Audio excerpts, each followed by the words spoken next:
guys? It's fine, yeah? Can you see like, awesome, perfect.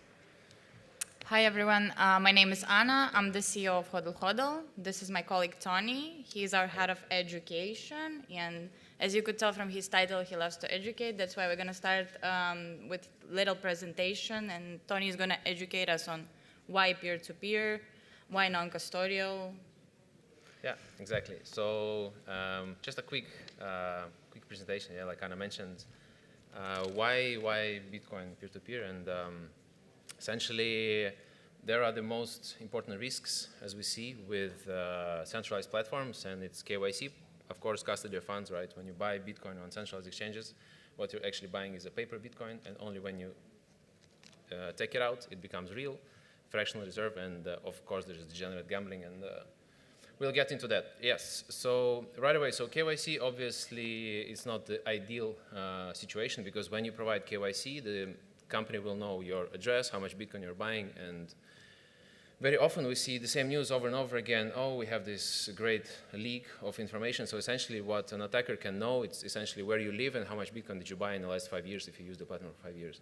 So KYC is really, really tricky, and unfortunately, centralized exchanges don't have a really good track record of keeping the data really safe.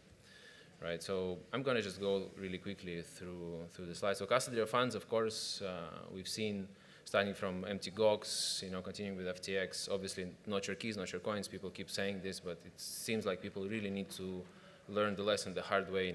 Only when you lose a significant chunk of your funds, then you start actually understanding what does it all mean. So obviously, when you have custody funds, it's not ideal, and that's another tricky point with using centralized exchanges. Again, if you withdraw the funds, sometimes they require more information. Where are you sending? Why are you sending? And it's not your Bitcoin in the end of the day. The general gambling, this is a bit old presentation, right? So you can see the Terra Classic, FTX token, they all went literally to zero. And literally, I was playing with one. I don't remember the name of this exchange, but I've seen 100x leverage in my life, right? I was like, 100x is really crazy. And then there's another new exchange, you can do 500x leverage. And I was like, for me, this is casino, right? So I believe in free markets. Like for me, it's fine. If you want to gamble, you go to casino. It's not my way to say what you do with your money. But we need to be really clear that some of the exchanges, they're literally just gambling casinos. If you want to do 500x leverage with your coin, feel free. But don't say that I'm a professional trader. The support line and we're going to go up and down. It's just nonsense, right? So yeah, again, the leverage just gets people liquidated, and you can see that this. For me, most of the people, it's like, you see imaginary line and you think that you're going to be able to be smarter than the market, but eventually what we see is that if you're trading on centralized exchanges in some trading pairs, right, let's say Bitcoin versus USDT, you can see that there is a wick that goes all the way down and it goes up again, so you get liquidated, and all the stop losses, all this technical analysis that you have made, and it's pretty much not working in some cases. So it's not ideal, and it's gone. Of course, when you give custody of your funds to some exchange, they love Bitcoin, right? Bitcoin is the best money ever created in the world, so they love to go and leverage it in different protocols, wrap it, lend it out. So again, fractional reserve, the old practice of financial industry, is still here in this broader crypto blockchain things. People really love to rehypothecate your Bitcoin and use it for something else. So that's not ideal. So coming back to why peer-to-peer, why it matters, and here you can see the most important things why I believe peer-to-peer is really, I'm sure most of you have read Bitcoin white paper, right? Bitcoin is peer-to-peer currency, right? It's how it's meant to be. So trading and buying Bitcoin peer-to-peer makes perfect sense. It's aligned with the true vision of Bitcoin. So privacy, of course, if we now come back to Hodl Hodl and how we do things on Hodl Hodl, it's no KYC, obviously. You register with an email, sign up with an email, provide to FA, and then you can start trading, right? Self-custody, again, the transfer happens from one wallet to the other. We don't take custody of the funds. It happens really directly. If we're talking about, let's say, if people want to meet in person and exchange cash, it's usually very much peer-to-peer. Yeah, it's there's some restrictions or some limits that some authoritarian governments can put let's say if like they don't like Bitcoin, you cannot buy or sell Bitcoin. And if there is a totalitarian regime that is not allowing you to do that, they will have to ban Bitcoin, like banking transactions. Like nothing is stopping me from sending, let's say, 50 euros to a counterparty, and then I receive 50 euros worth of Bitcoin. So it's pretty impossible to track every single financial transaction there because they're not linked one-to-one, right, to Bitcoin transaction. So the government making Bitcoin illegal because it threatens their power, it's pretty much not possible in peer-to-peer. So to explain a little bit more about the system, like the safety, so Bitcoin has this wonderful thing called multi-signature wallet, and HODL works with 2 or 3 multi-signature wallets.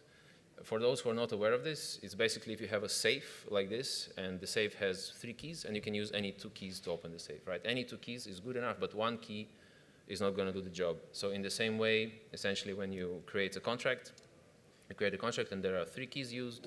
So buyer has a key, seller has a key, and HODL has a key. So there's a 2 or 3 multisig, and Bitcoin is being deposited into this escrow. And to extract it, you must have 2 keys. Like it's technically not possible to take it. And then the Bitcoin trades happen. So when, for example, seller deposits Bitcoin into the escrow and then receives the funds, you confirm that, yes, I indeed have received the funds, and then it's basically providing the key to open it. So 2 keys are used to then transfer Bitcoin to the buyer. So this is like a high-level overview of the security feature of HODL. And I don't know if any one of you maybe have some questions. Maybe you can just, scream, or if you have a microphone, maybe you can ask them right away. If I'm missing some important parts, we can make it more interactive. I don't have any problems. If you have any questions you want to ask right away. Awesome. So another great thing with P2P trades, you can create offers on your own terms. So for example, if you see here is a screenshot of offer creation, you can select a floating rate, and then you can say, I want to sell Bitcoin, let's say, at 2% over the market price, or 5% lower than the market price. Or you can actually set the exact price you want to trade at, which is super convenient. And then also you can select types of payments, you can select number of confirmations. So later, I think, when creating an offer, we will go more into that. It's very transparent, right? Every transaction is on chain. You can verify it in the mempool. There is arbitrage opportunity. So in the real world, we can see that people value privacy, and privacy has a certain cost, right? People are ready to pay the premium. And at the same time, when you buy Bitcoin on centralized exchanges, you're buying a paper Bitcoin, right? It's not real. It's like IOU. It's like you see the number on the screen. You bought 1 Bitcoin, and this is it's just a number on the screen, but it might not actually be there, as mentioned earlier, right? Rehypothecation and fractional reserve. So because of that, there is in some cases, you can see prices higher than the market rate, and this gives an arbitrage opportunity, which is essentially means if you want to drain centralized exchanges from their coin, you can do that. You can sell Bitcoin slightly above the market rate, buy it on the market price, and this is your arbitrage opportunity. In the way, you're bringing more Bitcoin into the self-custody, which is a really good thing. To be completely open and transparent, we're here not to say nonsense and sell snake oil. Obviously, everything has their benefits and drawdowns. So low liquidity. In some, let's say, if we're talking about new markets, there might be not so many buyers and sellers. So of course, peer-to-peer, if in some small country people not aware of Bitcoin, obviously it's more difficult to find offers in your particular currency. Then the risk of scammers, low liquidity, where is all the people? So the risk of scammers is there as well. But again, we have really extensive tutorials of how to protect yourself against the scammers. Obviously, you don't trade with people that don't have any trades. You don't send them money before the Bitcoin is locked, and you can see that Bitcoin is locked in the collateral. So we have tutorials, we have blog posts explaining how to protect yourself against the scammers. Basically, don't do silly things. If you follow everything step by step, it's super safe because Bitcoin is locked in the escrow. But yeah, we're dealing peer-to-peer, and some people are trying to take advantage of the system. And again, so reputation is a very important tool when it comes to peer-to-peer marketplaces, because your account reputation is basically your proof of work, and you would obviously trust those buyers and sellers who have some deals completed already and who are rated by other counterparties as being good and legit. Yeah, so for example, recently I made a trade on HODL, and it was for 500 euros, and I'm asking, do you have instant SEPA? It's like, let me try. Can you send me the details? So I send me the details. Then I check, I received 500 euros from a person I don't know, and I didn't send any Bitcoin transaction. I'm like, wait a second, I thought you just want to check with your bank. He's like, no, it's fine. I'm like, do you understand it's very risky to do that? I can just run away with your money. He's like, no, man. You've got many deals, and you won't rug me for 500 euros because you have already many deals and a good score. And I was like, you should never, ever should do that in your life. He's like, no, I've been doing P2P quite some time. I know what I'm doing. Right, so just by seeing that I have many trades and good reviews, he just sent me 500 euros, and I'm like, all right, then I guess I'm gonna send you Bitcoin now. I didn't wait for the confirmation, all these things. So here you can see, right, 100% rate, it means that the person who done almost 300 trades, 100% rate, it means that there is no negative reviews, everything is secure. And yeah, so coming back to the speed, my fastest trade on HODL was within 6 minutes. 5 to 6 minutes. Again, just by pure luck, I send Bitcoin transaction, block rolls in right away, instant SEPA comes to my account, boom. I'm like, people say, oh, Bitcoin is really slow. If you're buying on, let's say, platform X, sometimes to withdraw, you'll have to wait longer than peer-to-peer trade. It doesn't make any sense. So the speed, sometimes, yes, if the person by, some way went offline because the internet is down in another part of the world, sometimes it can happen, but usually if the person is online, it's just like pretty fast and pretty amazing. Awesome. So key takeaways: not your keys, not your coins, KYC bad, P2P good, and general gambling is suboptimal. So that's the quick intro on why we do peer-to-peer. And I don't know if you questions maybe later. Yeah, guys, if you have any questions, we want to make this as interactive as possible. Yeah, go ahead. I have a question, but maybe you can just touch on it as you go through if the timing is wrong. I find my problem with HODL is it's hard to do higher amounts. So it's like, if you've been in this long enough, hopefully we have accrued some Bitcoin. So I don't want to go do 20 transactions to get to where I want to go. So is there a solution for doing larger amounts, and how can that be facilitated with no KYC? We have some OTC desks. So one thing that you have to understand, it's a free market, basically. We don't restrain anyone from using it. And we also allow OTC desks, for example, to put up their offers in there. Obviously, they have some legal requirements they need to fulfill. So some of our users might KYC you on their end, but they will clearly specify that within their offering descriptions. I would say this is a good solution for a large amount trades, a trusted OTC desk. Also, obviously, we have whale sailors who probably won't require KYC, but this is the beauty and also the problem of a peer-to-peer marketplace is that you create the liquidity. You are the liquidity maker. So, yeah, I would say these two options are that. Another question here. You were talking about the escrow system. Does it mean that for every trade you create a new multisig with the wallet of both the seller and the buyer and yourself? Yeah, every single contract has a new escrow created, yeah. Okay, is it like secret source, or you have something that is done in a way that because it seems quite complex to do it, and a bit like, for example, when you want to create multisig, it seems quite very complex things to do. And here you are doing at scale, so that seems wonderful. I mean, there's no rocket science in creating a multisig. The problem here is making it easy for a user. So for you, it has to look like you pressed one button, you pressed another button, and here you have a multisig, right? I mean, encoding it the way that multisig is created every time the contract is created is not a problem. The problem is like for you to see to have the smooth user experience. And with years of research, with years of testing, I think we finally are getting there, somewhat achieved it. On how does it work on your end? We don't store any information on you. So every multisig is encrypted with your key. Your key to multisig is your payment password, which is your encrypted key that's stored on a user end. So we don't even access that. Yeah. So I think we're just gonna start with the tutorial itself. Yeah, I'll switch. Number 2. Yeah, maybe I will continue. Okay. Yeah. All right, so Tony will show the very beginning, the sign-up process, and we'll go from there. So if you go to Hodl and sign up, here you can see that you're asked to show your email, hodl.com. Yes. Okay. Username, let's use Tony11. All right, yes. Create password. Let me see.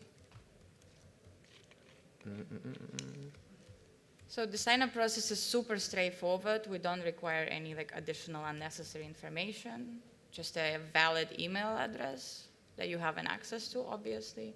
Unique username, password confirmation. Password don't match. Yes, there we go. Let's try again.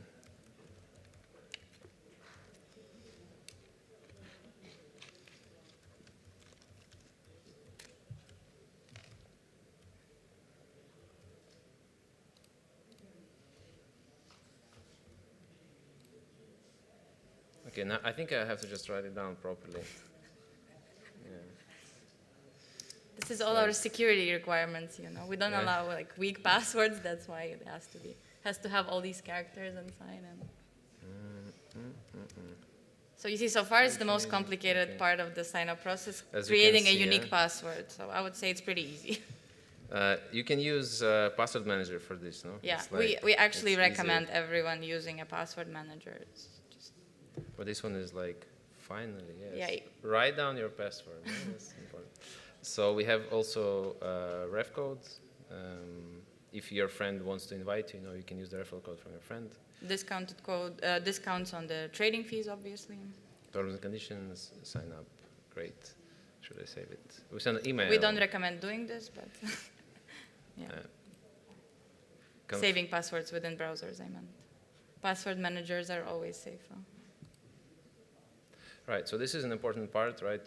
We need to use 2FA always. So I'm going to open my 2FA app, scan a QR code, and then provide, I would obviously save backup recovery codes, right? But for demo purposes, I'm just going to go ahead and type in the code from the app, set 2FA, confirmation code is on my email.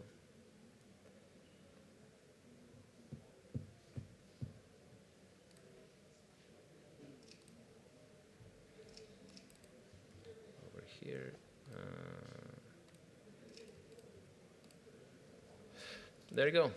Now I can start trading. So the most difficult part, as you could see, was to remember the characters that I used for my password. And now I can easily, let's say, go to buy BTC. The currency will be here. So Defined by your IP address. Yeah. You So can easily change it.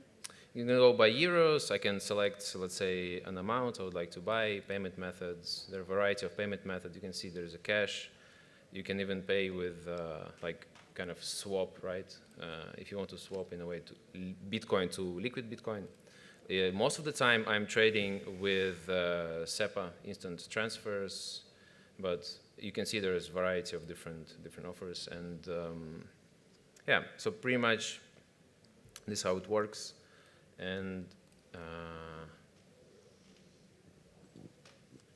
if you look here, this is one of the most important things. If you're talking about peer-to-peer trades, what I mentioned earlier, 100% rate, 622 trades, amazing.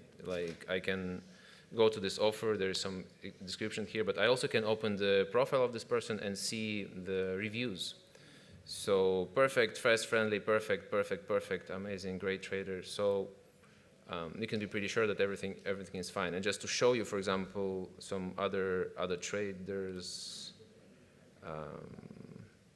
yeah. So you can see that some people have 1,000 trades, so you can be pretty sure that it's.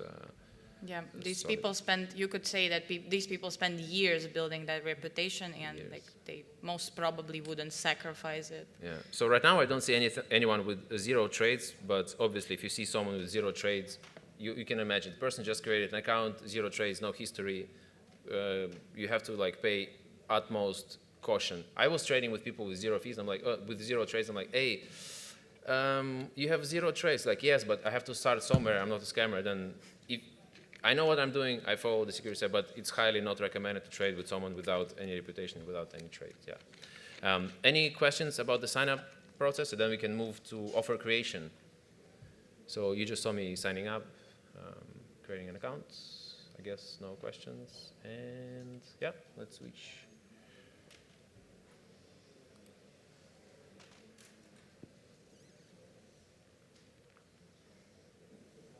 Yes, good. So I'll be using my existing account, and I want to show you guys how to create an offer, which is pretty simple. I go to my offers tab. I already have one offer out there, but I'm going to create a new one just to show you the flow of how it all works. And what I'll be doing, first I have to choose if I want to buy Bitcoin or sell. I'll be selling Bitcoin to Tony. So I'm choosing that I want to sell option. Then I can either choose a fixed rate or a floating rate. Fixed rate would be any amount. Like for example, I want to sell my Bitcoin at a price of 900,000 right now. But I would go for a floating rate and choose, for example, Bitfinex. Euro price and add a margin of 2%, which is quite reasonable in my opinion, because I'm selling it to Tony in a peer-to-peer fashion without him providing any information to me, and also like doing it a cash trade. So yeah. Then I would be required to enter the amount I want to sell, and I'm looking to sell 50 euros to him. 50 euros worth of Bitcoin. I can also specify it in Bitcoin nomination. Yeah, I can also provide the range or give a fixed amount. There are a variety of options. Then I have an option to set the advanced settings as well. Total offer balance, specifying the total available balance I have to sell within the frame of this offer. That would be 50 still. I don't have more than 50 to sell. Stop loss value for the exchange rate if I want my offer to automatically go offline, for example, if the price drops below a certain level. Right now it's set to Bitfinex +2, but if the price goes like, I don't know, below 800,000, I just want my offer to automatically go offline, and this is a cool feature. Also, I have a first trade limit. If, for example, I'm not sure about trading with new users with whom I haven't dealt before, I can set a first trade limit defining the amount I would feel comfortable to trade with a user for the first time. But this is more applicable to the offers with like bigger balance, because if, for example, my offer is for 25,000, right, I wouldn't want to like do the whole 25,000 with him if we're just like interacting with him for the first time. I would want to have some amount to test it out first. And also we have this cool feature that kind of is like scam prevention mechanism. You can always turn it on, and your offers will only be visible to experienced users, which I'm not going to turn on right now because Tony just created his account, and otherwise he won't be able to see my offer. Yeah. So next step is you define your payment instructions. I have an option of the payment instructions I've used before and saved within the platform, but I'm going to create a new payment instruction just to show you how easy it is. So I'm providing the payment details I want Tony to use to pay me for the Bitcoin I'm selling him. And in this case, this would be cash. Cash in person, because what I'm trying to do here is to do an in-person trade with him within the conference. I'm gonna just give it a name, saying like Lugano Plan B, for example. And in the details, I say like, meet me downstairs in the hall, meet me like there, like anywhere. And I'm creating that payment instruction, and it's immediately being saved and applied to my offer. There are more settings on the right-hand side. Available offer hours. By default, it's 24 hours access and work days only, because most of our traders don't want to be doing this on the weekend. So we have to turn this off because today is Saturday. Location is also, if you want to specify the location. In our case, this would be helpful because we're here in Lugano in Switzerland, right? You don't need the global location. You can specify that as well. Payment window is the time frame within I would expect Tony to give me the payment, and it's actually pretty crucial. for our like future dispute resolution in case of any hopefully non-dispute resolution system. But you just have to set a reasonable time considering the payment method you're using. So I would expect that Tony would like pay me since the moment I deposit Bitcoin, it would take Tony like, I don't know, 30 minutes to bring me the money, right? Which is reasonable. So Bitcoin confirmations, you define the amount of confirmations you would feel comfortable with, you would feel okay waiting for, and you would feel secure going with. I will go with 1. It's with 0. It's not available to the users of the platform. Any user of the platform can choose from 1 to 6, but we're using 0 for test purposes, so we don't have to wait until the block gets confirmed. So in the offer description, I can specify anything I want, and this would be the title that will show up in the offer list if you want to make it offer attractive, or like specify any details you think are important and should be visible in the offer list. Or if, for example, as I mentioned earlier about the OTC desks who are allowed to collect the KYC, for example, they would have to clearly specify this in the offer description. So everybody, before they accept an offer, they know what were the terms of the offer. So yeah, I'm just going to skip this. And we have a little summary of like how our offer looks in here. And what I'm going to do, I'm going to keep it enabled, but I'm also going to make it private. We have that feature that allows the offer to just go private. So the offer won't be published in the public offer list. I will just get a link that I'll be able to share privately with Tony, and nobody else will see this offer because I don't want other users just like accepting my offer right now. I only want Tony to like have access to it. So I'm creating my offer, and here it is. It's ready, and what I'm gonna do, I'm gonna copy that link and send it to Tony. I already have an email typed for Tony. I'm just putting the link in there and sending it to him.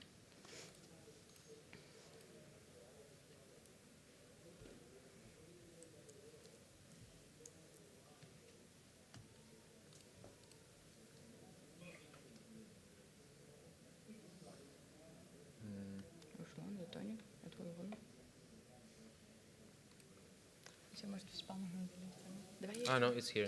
Yeah, it's here. All right, so this is the offer.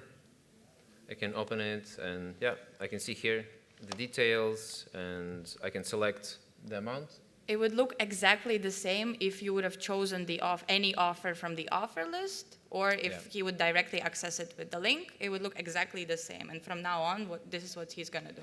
Yes. So I want to buy 50 euros, and it shows me the Bitcoin amount I'm going to receive. Bitcoin address, really important. So here I'm using my wallet, copy address. So create payment password. This is extremely important. So maybe I will have to write it down again. So as I mentioned earlier, your payment password is a very important thing that we're using because it's basically your encryption to your private key that's being used to generate the multi-sig escrow. And every time you will need to move money in or out from multi-sig, you will need that payment password because it's your signature, one out of 3 signatures we're using to sign the multi-sig escrow. Right, so hopefully I entered everything correctly with all the funny characters. Funny characters, exactly. Awesome. So yes, I just created payment passwords. Address is copied here, pasted. Right. So amount to buy, trading fee is here. You can see that this is the trading fee I'm going to pay. Amount to be received, and estimated transaction fee will be medium. And in the settings, you can choose which transaction fee you're willing to pay. You can set low, medium, or high priority, and you can do custom. So if you're comfortable with checking mempool.space, for example, which I usually do, I check how fast blocks are rolling in, and usually I'm really comfortable to just typing the fee myself. Just to be more precise, this is the transaction fee that will apply on the transaction that will be coming out of escrow. So what I'm going to do now, I'm going to fund the escrow, and the transaction fee, this transaction fee will be on Tony to release that Bitcoin from the escrow to his wallet. Yeah, good clarification, right? Because when the seller is depositing Bitcoin, the seller is actually choosing the transaction fee, right? To transfer Bitcoin. Good. So I'm going to accept this offer.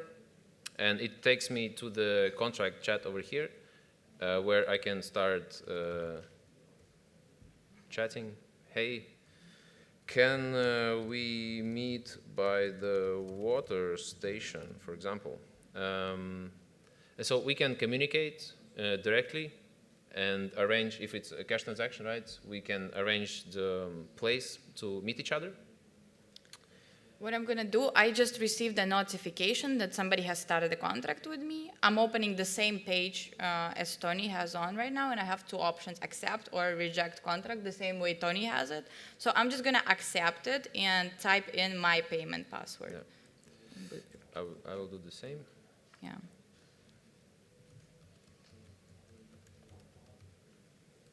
My payment password and my 2FA code.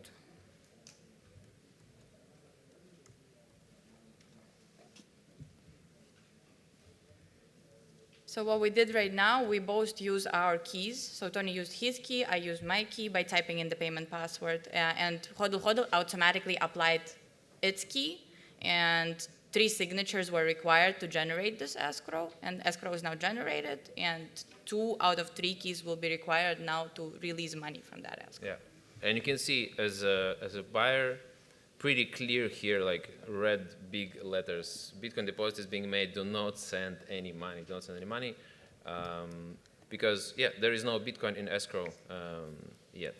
Yeah, because some scammers would clearly try to contact you in the chat and say, send us money here, but this is like one of the warning messages we have. So I'm going to show you my screen now.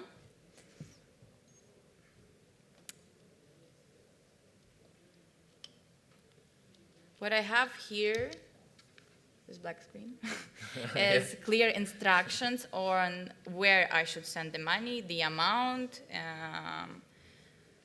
and everything. It also specifies that you don't have to send Bitcoin anywhere else other than the multi-sig escrow Hodl has generated, because again, some scammers from the other side will try to send you their Bitcoin wallet addresses directly and ask you to send it directly to them, but you always do it through multi-sig. That's the whole purpose. So I'm just going to pull out my Bitcoin wallet and scan this QR code and fund the escrow. And transaction is on its way. Let's see.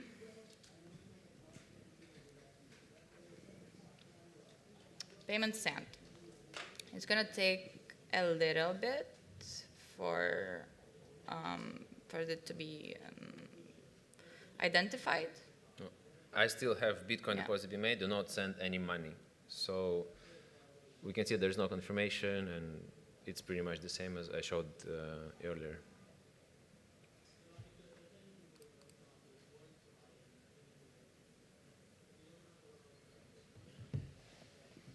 Do you have any questions meanwhile, maybe? Oh, yes. Did we do what? Sorry. Do you store the chat between users, or is it deleted at the end? We store the chat for 60 days, and then it's immediately erased, but also it's encrypted. Yeah, it's erased after this each 60 days.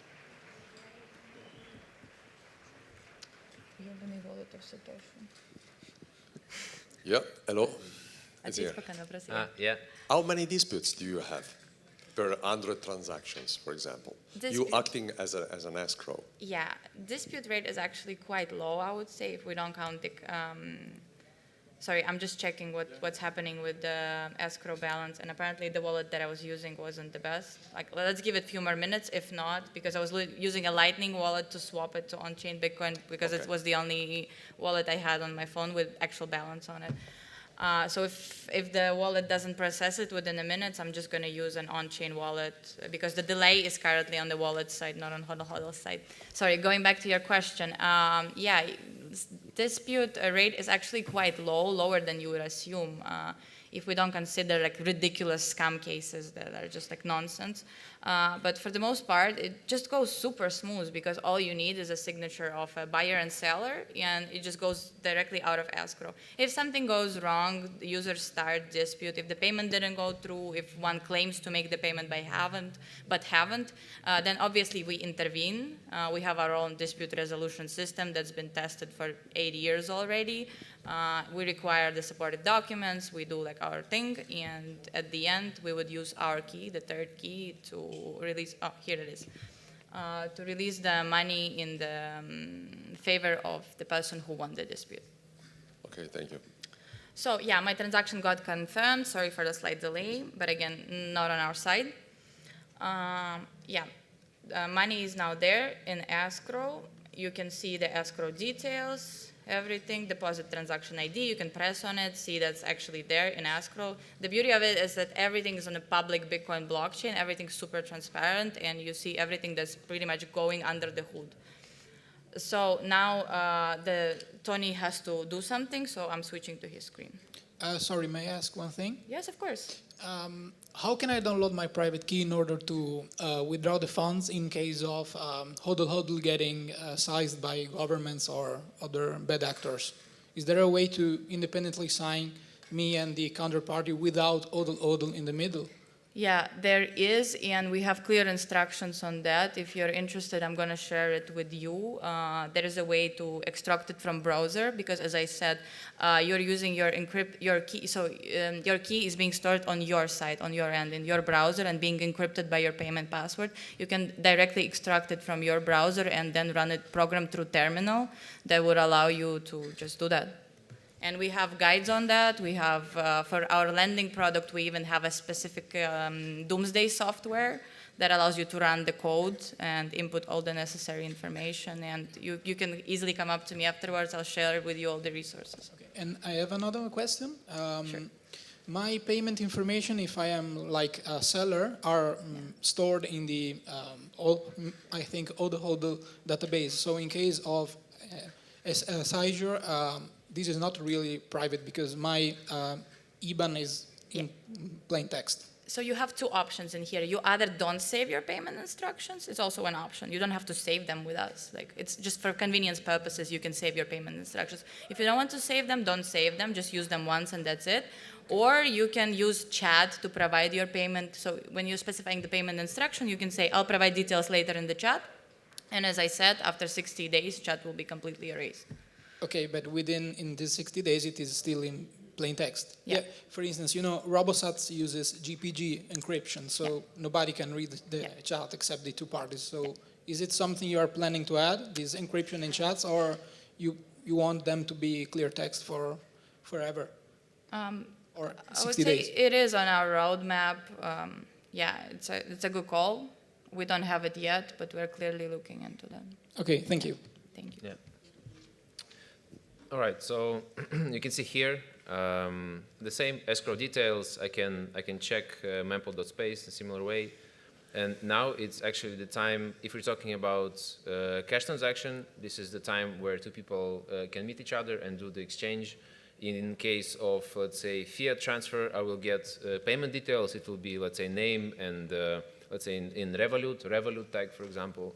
I'm opening my Revolut app, I'm making a payment, and right now, for example, I'm giving like 50 euros. Obviously, you have to make sure, right, like every payment, like if we're talking about PayPal, right, PayPal has one sort of like issues meeting people in private, like you have to know which payment method you're using and just educate yourself on what you're using and what is the best way to use the payment method. So here I've sent the payment, great. And payment made in 3 minutes. And this will also then reflect in my statistics, right? When you see the user, every user will have statistics, how long it took you to make a payment. So obviously, if you want to trade faster, you can find a user who made payment faster. It means that the person is like reliable, it's online, ready to trade. And then sometimes people are doing payments slower. So anyway, this information is can be useful if you want to have a greater user experience when trading peer-to-peer. Right. So by now, I'm supposed to have my payment, or the payment is supposed to be on its way. And this is where I said the payment window is important, because the clock is ticking. You see here like 25 minutes left. And if you remember, initially I put there 30 minutes, assuming that I'll receive my payment within the 30 minutes. So this is more applicable in a case of a bank wire, right? Like if I was doing an instant bank wire, it should have arrived within the 30 minutes. If I was doing just a regular SEPA or SWIFT wire, like 30 minutes is probably not realistic. So I should have like put more time in there, because like, you know, bank wires sometimes take longer than that. And now the call is on my end. Let's assume that I have money from Tony, and then he didn't actually rug pull me the way he did it. But now I'm going to release the Bitcoin from escrow to his wallet. And all I will need to do so is provide my key, which is my payment password. So I'm signing the release, I'm signing the release transaction with my payment password. And that's it. I'll show you, like, the contract is completed on my end. Contract is completed, Bitcoin deposit has been released from escrow. Let's look what Tony has on his.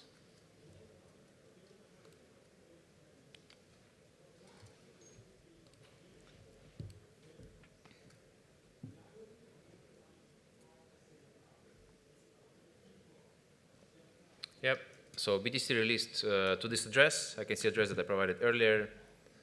How was your trade? I can say fast and smooth, no problem. So submit review, and now, this review will be visible to other users. Yeah, I have escrow details, right? So I can see the information, and here, Bitcoin release address. If I open transaction ID, it will be visible in the mempool right here. So with the next block, the Bitcoin will be in my self-custody. Yep. And here you can see unconfirmed transaction. It is already on the way. So now it's up to the miners to find a block. Yeah, I see you have a question.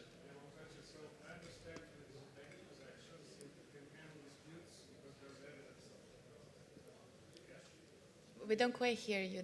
Do you have a mic in there, maybe? I think it was Thank about, you so much. Yeah, dispute resolution. Speak louder. Great. If you could grab a mic, that would be lovely. Thank you. So, thank you. For bank payments, I understand that there's certain evidence of payments that you can use when there's dispute. But with cash payments, I mean, there's nothing. If, for example, if now you two guys met and you paid her, but then she says, no, he didn't pay me. I mean, how would you handle that? That's a tricky situation. Yeah, I mean, these are risks involved with cash trades. We clearly warn our users about it. We notify them in our privacy policy and our dispute resolution policy. Like, we have, this is a special case, clearly. I mean, we have a strategy on like resolving those disputes overall. But yeah, this is one of those like tricky parts. So what I mentioned earlier as well, like to be familiar with the payment method that you're using. For example, if we're talking about cash, some people say, oh, it makes sense to meet in a private area when there are not many cameras, no? But you have to do actually reverse. If you read any like instruction on how to do peer-to-peer trade, you need to do it in a very public place with a lot of cameras, right? So you feel safe, there is no possibility to be being kidnapped and things like that, right? So you have to know the risks associated with every single payment, right? So for example, on PayPal, there is like, it's not cashback, what's the name of the? No, not the cashback, but you know when the revert, you can easily revert the payment when you made a payment with PayPal. You can easily revert it. So users have to like do their own research all the time, every time they're using a certain payment method, because this is the part that we can't take from them on our side. This is again like be your own bank, take full responsibility of your money, like know what you're doing basically. Yeah. So yeah, one out of 6 confirmations. Now I have Bitcoin in my custody, and again, here you can see it's in the block. And this is how peer-to-peer trades are done. I don't know if you have any more questions. We're super excited to answer more. Yes, please. Thank you. I just want to tell about my case because I did a peer-to-peer transaction. So basically, they pay me through the Revolut tag, and it's not the only case that I had. They pay me through the Revolut tag in a peer-to-peer transaction, and the other user deleted the transaction. So basically she reverted it, claiming that I was scamming her, and they closed my Revolut account. This can be done with every kind of transaction, fiat transaction I mean. Even InstaSEPA can be cancelled.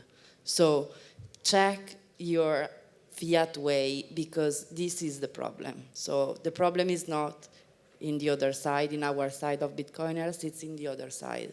So be careful of what you do, because cash, I think, is the best way. I mean, also questionable, but yeah. I mean, this is my experience. Yeah, they yeah. canceled No, also no. InstaSEPA, so this is It's a totally just valid telling my experience, you know. Yeah, Now, yeah, yeah. now I have a question in my head. Like, do we have a gold payment method? Can I exchange I Bitcoin think for we actually gold do. coin? I remember like a few years ago, Tesla was an option. A payment method, just an exchange, Bitcoin exchange for a Tesla car. Somebody proposed it as a payment method because, so what we also have is any user can propose their desired payment method. So if you want to have like a contract with someone who is ready to exchange your Bitcoin for Tesla, we won't say no, like it's fine. And yeah, somebody once did a trade exchanging Bitcoin for a Tesla somewhere. So yeah. But yeah, do your own research on your payment methods, and obviously this is very likely, like possible to happen. I'm not going to say very likely, but again, this is where reputation plays a crucial role. Because again, if your counterparty has like 1,000 completed trades already and 100% reputation, they probably, like most probably, they won't revert the payment of $500 to scam you, because you will ruin their reputation after the dispute. Yeah. Any more questions? Hi, I'm looking at this and I'm thinking amazing, and I'm ashamed because I just discovered this. I spent the last 7 years using centralized. I was in Australia. I used some exchanges there. Now I'm figuring out there is a better way. My question is, I was watching a video from Bitcoin Session last week, and he's talking about the potential hazards in the future of government overreaching, and how easy it is to see your IP address and connect it to your transaction and eventually say, we want your Bitcoin now. Or we can reach out like it happened with gold from the 30s to the 70s. Now you said that you have 60 days where you maintain information. In these 60 days, if the government comes knocking, do you provide information? And I'm asking this just because last year Norway published the list publicly on the website of the biggest Bitcoin holders for everybody to see. So it just comes to somebody knowing your address, coming to your house, knowing you have 10,000 Bitcoin, and that would be a pain in the ass. Yeah, so as mentioned earlier, if you see in the chat, I messaged in the chat, but she didn't reply anything. There is literally no information other than let's meet by the water station, spelled wrongly, right? So this chat is not necessary for you to make the transaction. Transaction can be happening with information like you don't save, as Anna explained earlier. So you can put information for this trade and it's not being saved on our side, and the chat is not really necessary. Sometimes I'm just being nice and be like, hey, how are you? Are you ready to proceed? I've sent the transaction, 1 sat per VByte. Let's go, let's go. That's it. So if we're talking about keeping the chat for 60 days, there might not be any information that can compromise you. So you will keep the chat for 60 days, but not my information? No, he's saying you are not required to use the chat at all. You can proceed with the contract, okay. Yeah, without using the chat at all. And obviously making chat experience like more secure, encrypted, and as we discussed earlier, is on our roadmap. But right now you have alternatives of either like use it or not. If your question was more about like if we're gonna provide the information to like government or whoever will knock on our door, like I can't obviously give you an answer to this right now, because like I don't have first of all, like I'm not a lawyer, I'm not a legal person, like I cannot tell you what kind of situation could that be and what could be the potential like harm of the situation. So like, I mean, it's obviously very case specific. Yeah. Yeah.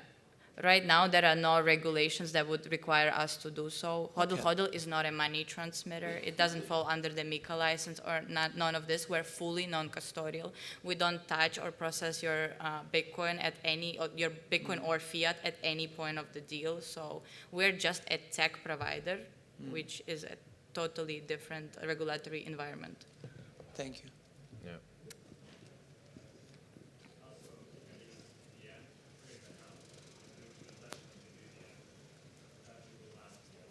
Yeah. Yeah.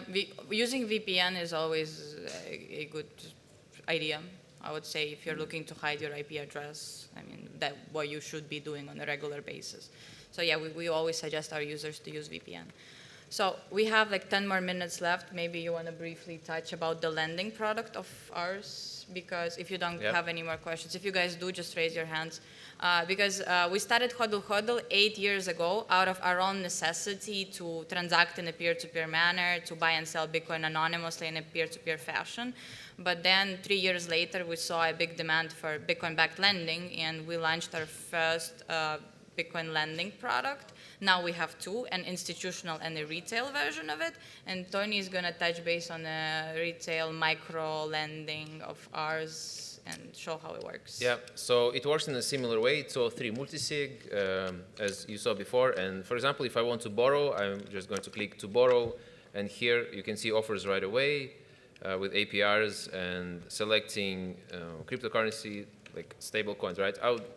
I love USDT on Liquid, so I'm going to choose that. And I can see that, yeah, I can borrow 25K for 12 months at 12.6% APR. This person had pretty decent reputation, many trades. So by opening this contract, I will see the amounts. I can select here the duration. Let's say 12 months works for me, 25K. And as easy as it gets. So here I will provide my USDT payment address. So from my wallet, I can just copy-paste the stablecoin address, and here is the Bitcoin address where I will receive back my collateral, because once again we are only Bitcoin only. Collateral can be used only Bitcoin on chain. So this is the refund address where I will get my Bitcoin back. So just by filling in those two addresses, I can accept the offer to borrow, and in a similar fashion the contact chat will open. I will have a chat, and the very similar flow will happen afterwards, right? I will deposit this amount because it's at 60% LTV. This is the amount of Bitcoin I'll have to deposit in order to receive this loan. Again, there are different LTVs. If you cannot find the offer that fits your needs, you can easily create an offer. Maybe I will show you later how to create an offer.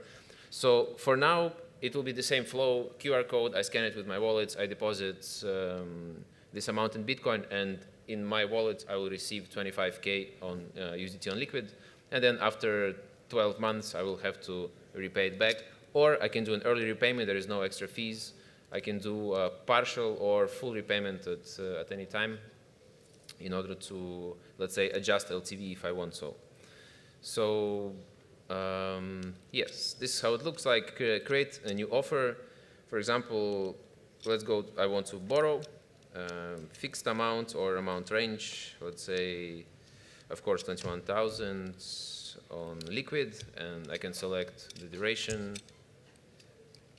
interest rate. Let's say I'm happy with 10% APR, right? So interest rate or APR, there's a difference there, and LTV. So when I create my own offer, I can go for 30 to 70.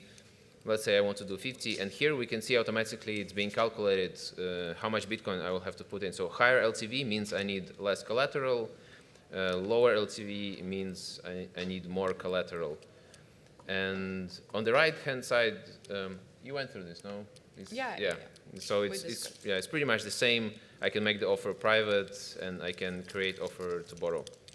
So interesting thing maybe for some of you that are using Hodl Hodl, and again, different question, you have to understand the implications on privacy, but you could set up the Telegram bot to notify you in case something happens. For example, if I do peer-to-peer trades, usually I connect it to my Telegram chat, and I can, go about my day, then I get notification, hey, new offer, like your offer has been accepted, right? A new contract had started. So I know, right now, someone is waiting for me. So I can jump on HODL HODL directly, even from my mobile phone. I did many trades just through mobile phone itself. So if you want this kind of convenience and you know the risks associated with using Telegram, which I guess, like, again, everyone has their own understanding what they need to do. For me, I'm super fine with this. And it's very convenient because I know that I get notification, I can go in and I can complete the trade really fast because the person is online right now, which is super great. And the same works for notifications here on land.hodl as well. Yeah, alternatively, you'll just be notified within the browser and then via email. If you have email notifications on, perfect. If you tend to miss those, then I would say use Telegram because it's, as Tony said, super convenient. Yeah. So that's the overall idea of the lending product. And I don't know if any one of you wants to dive deeper in some particular case or particular question. I can focus to answer some particular questions because the time is awesome. Okay, Just come so up to I had us. a question before. Where your company based? In which country? We are not based anywhere. We're fully remote. No, but the legal entity, or you don't have any? We have a legal entity. We have several legal entities behind the company. Like, if you want to read into that, you can check our TOS on the website. I'm not going to go in a full structure, but yeah. Okay. Several companies behind that. Okay. right. Thank you. Thank you Thank so much. you so much.